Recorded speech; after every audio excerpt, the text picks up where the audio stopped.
Hello र नमस्ते सबैजनालाई। आशा छ हजुरहरू सन्चै हुनुहुन्छ होला। आज चाहिँ हामी कुरा गर्नेछौँ अनर नेपालले रिसेन्टली लन्च गरेको यो फोन अनर 90 लाइटको बारेमा। यो सँगै आएको अनर 90 5G को भिडियो चाहिँ हामीले अलरेडी पब्लिस गरिसकेका छौँ, जुन चाहिँ यतै कतैबाट तपाईँहरूले हेर्न सक्नुहुन्छ। ओके, सो अनर 90 लाइट चाहिँ नामअनुसार अनर 90 भन्ने मोडलको लाइट भर्जन नै हो। यसको बजार मूल्य चाहिँ 32,000 रुपियाँ रहेको छ र यो दाममा चाहिँ तपाईँले 8GB ऱ्याम र 256GB को इन्टर्नल स्टोरेज भएको मोडल पाउनुहुन्छ।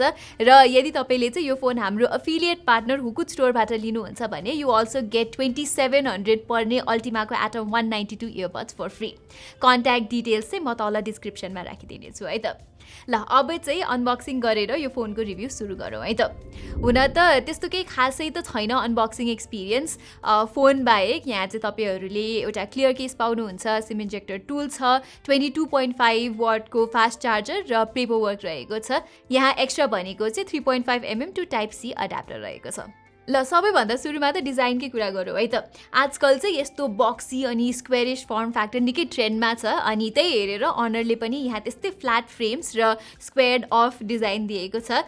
यो पछाडिको क्यामेरा मोड्युल चाहिँ अलिकति भिन्न छ, मलाई चाहिँ भेन डायग्राम जस्तै लाग्यो है। बिल्ड क्वालिटी चाहिँ प्लास्टिक नै हो तर स्टडी नै छ र डिजाइन हेर्दा पनि it looks quite good overall, so no complaints. बायोमेट्रिक्सको लागि चाहिँ अनरले यहाँ साइड माउन्टेड फिङ्गरप्रिन्ट सेन्सर दिएको छ, जुन चाहिँ फास्ट र एक्युरेट नै लाग्यो मलाई मेरो युसेजमा।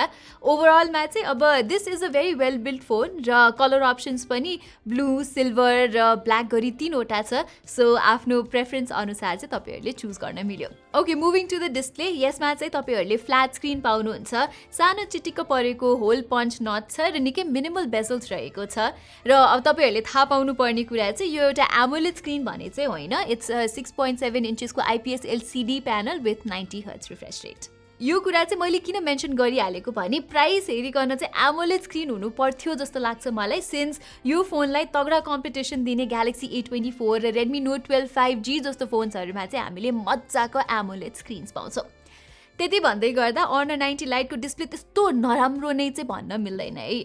अब एमोलेड स्क्रिन जस्तो डिपर ब्ल्याक्स र अमेजिङ कन्ट्रास्ट त तपाईँहरूले यहाँ पाउनु हुँदैन, तर ओभरअलमा भन्नुपर्दाखेरि चाहिँ डिसेन्ट क्वालिटीको एलसिडी स्क्रिन छ यहाँ। कन्टेन्ट वाचिङको लागि चाहिँ भाइब्रेन्ट नै छ र 90 हर्ट्ज रिफ्रेश रेट पनि मजाले अप्टिमाइज छ यहाँ, so that is nice. Speaker चाहिँ फेरि यहाँ एउटा मात्रै छ है, जुन त्यस्तो लाउड चाहिँ छैन, ठिकै काम चल्ने खालको मात्रै छ। ल मुभिङ अन, अनर 90 लाइटमा चाहिँ तपाईँले ट्रिपल क्यामेरा सेटअप पाउनुहुन्छ विथ 100 मेगापिक्सलको प्राइमेरी सेन्सर, 5 मेगापिक्सलको अल्ट्रा वाइड एङ्गल युनिट र 2 मेगापिक्सलको म्याक्रो क्यामेरा। र मैले चाहिँ यो फोनबाट टन्न फोटोहरू खिचेको छु र तपाईँहरूले यहाँ देख्न सक्नुहुन्छ कि राम्रै फोटो खिच्छ यो फोनले। अब 100 मेगापिक्सल भने पनि त्यस्तो सार्प चाहिँ लागेन मलाई फोटोहरू, तर क्याजुअली फोटोहरू खिच्न चाहिँ इट्स गुड नै। कलर्सहरू बुस्टेड चाहिँ छ तर प्लिजिङ तरिकाले बुस्टेड छ। कहिलेकाहीँ चाहिँ डाइनामिक रेन्ज मेन्टेन गर्न स्ट्रगल गर्छ, तर 80 to 90% अफ द टाइम चाहिँ you will get nice looking images यो फोनबाट। अल्ट्रा वाइड एङ्गल फोटोज चाहिँ खासै राम्रो छैन है। फेरि 5 मेगापिक्सलको क्यामेरा भएको कारणले सर्ट्समा त्यति धेरै डिटेल्स छैन र प्राइमेरी इमेजेस जतिको कलर्स पनि छैन। नाइट टाइममा पनि ओआइएस नभएर होला इमेजेसहरू त्यस्तो सार्प छैनन्।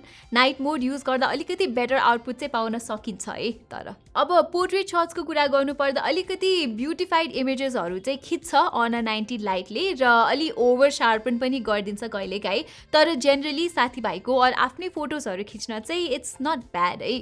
सेल्फिजमा पनि ब्युटिफिकेसन चाहिँ छ फोटोहरूमा पोर्ट्रेट्स जस्तै, सो आई गेस मन पर्ने मन नपर्ने चाहिँ आफ्नै प्रेफरेन्स हो। मलाई चाहिँ ठिकै लाग्यो है।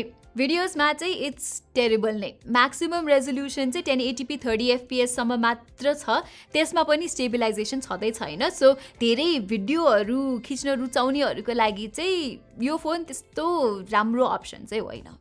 ओके, अब चाहिँ लागौँ अनर 90 लाइटको पर्फर्मेन्सतिर। अनरले चाहिँ यहाँ मिडियाटेकको डायमेन्सिटी 6025G प्रोसेसर दिएको छ, विच इज बेसिकली 2021मा आएको डायमेन्सिटी 700 को रिब्रान्डेड भर्सन। अब रेडमी नोट 12 5Gमा भएको स्न्यापड्रागन 4 Gen 1 जतिको पावरफुल नै नभए पनि 7nm फ्याब्रिकेसन प्रोसेसमा बनेको हो यो चिप, र त्यसले गर्दाखेरि चाहिँ डे टु डे युसेजमा राम्रो नै पर्फर्मेन्स दिन्छ यसले। नर्मल टास्क सच एज अब सोसियल मिडिया स्क्रोलिङ, एउटा एपबाट अर्को एपमा स्विचिङ अर टेक्स्टिङ गर्न चाहिँ Honor 90 लाइटले मजाले धान्न सक्छ। मेमोरी म्यानेजमेन्ट पनि राम्रो नै छ थ्याङ्क्स टु 8GB ऱ्याम। अब गेमिङको बारेमा भन्नुपर्दाखेरि चाहिँ लाइट गेम्स त यहाँ मजाले चल्ने भइ नै हाल्यो। Popular title such as PUBG र कल अफ ड्युटी पनि तपाईँहरूले स्मुथली 40 FPS मा खेल्न सक्नुहुन्छ। तर स्याडली यहाँ जाइरोस्कोप भने चाहिँ छैन, जुन चाहिँ अब जाइरो बेस प्लेयर्सहरूको लागि अलिकति लेट डाउन हुन जान्छ। क्याजुअल गेमर्सलाई त त्यस्तो केही ठुलो इस्यु नै भएन। गेमिङको कुरा त भइहाल्यो, युआई चाहिँ कस्तो छ त? सफ्टवेयर वाइज चाहिँ यहाँ तपाईँले म्याजिक UI 7.1 पाउनुहुन्छ, जुन चाहिँ एन्ड्रोइड 13 मा बेस्ड अनरको कस्टम स्किन हो। मेरो युसेज टाइममा चाहिँ म्याजिक UI ठिकै नै लाग्यो मलाई। तपाईँले यहाँ चाहिँ कस्टमाइजेसन अप्सन्सहरू पनि मजाले पाउनुहुन्छ, साथै कुनै ब्लोटवेयर र एड्स पनि छैन, which is a good thing. यहाँ सफ्टवेयर साइडमा एउटा मात्र अनसर्टेन कुरा चाहिँ के हो भने कति वर्षको अपडेट आउँछ भनेर चाहिँ अनरले स्पेसिफाई गरेको छैन के। ओके, लास्टली ब्याट्री वाइज चाहिँ यहाँ 4500 mAh युनिट भए तापनि मैले चाहिँ यो फोनबाट एक दिन जतिको ब्याकअप चाहिँ पाएको थिएँ मेरो युसेजमा। अब कम्पेयर नै गर्ने हो भने चाहिँ रेडमी नोट 12 जस्तो फोनमा आउने 5000 mAh ब्याट्री भन्दा चाहिँ ब्याकअप अलिकति कम नै दिन्छ यसले, तर इन्ड्युरेन्स नराम्रो नै चाहिँ छैन। चार्जिङको लागि चाहिँ बक्सभित्रै आउने चार्जरले यसलाई चाहिँ 1 घन्टा 40 मिनट जस्तोमा फुल चार्ज गरिदिन्छ। समग्रमा भन्नुपर्दा आफ्नो प्राइसको लागि Honor 90 लाइट राम्रै फोन हो। यहाँ चाहिँ अनरले एमुलेट स्क्रिन दिएको भए चाहिँ अझै भ्याल्यु फर मनी हुन्थ्यो, तर अब ठिकै छ। पर्फर्मेन्स, क्यामराज, ब्याट्री लाइफ सबै कुरा गुड नै छ यो फोनको। जे होस्, अब 32,000 को लागि चाहिँ बेस्ट चोइस नै हो चाहिँ भन्दिनँ म, तर one of the good options चाहिँ हो। युआई पनि यहाँ क्लिन नै छ अनि अप्टिमाइज छ, र अनर भन्ने बित्तिकै ड्युरेबिलिटीमा पनि राम्रो हुन्छ। सो ओभर द इयर्स राम्रै एक्सपिरियन्स पाउनुहुन्छ तपाईँले यो फोनबाट। सो एभ्रिवान, यही नै थियो हाम्रो Honor 90 लाइट स्मार्टफोनको अनबक्सिङ र रिभ्यू। हामी चाहिँ यस्तै टेक कन्टेन्ट अरू पनि लिएर आउने नै छौँ। सो तपाईँ यसमा इन्ट्रेस्टेड हुनुहुन्छ भने don't forget to subscribe to our channel and hit that notifications icon. यति भन्दै म प्रतिमालाई बिदा दिनुहोस्। धन्यवाद।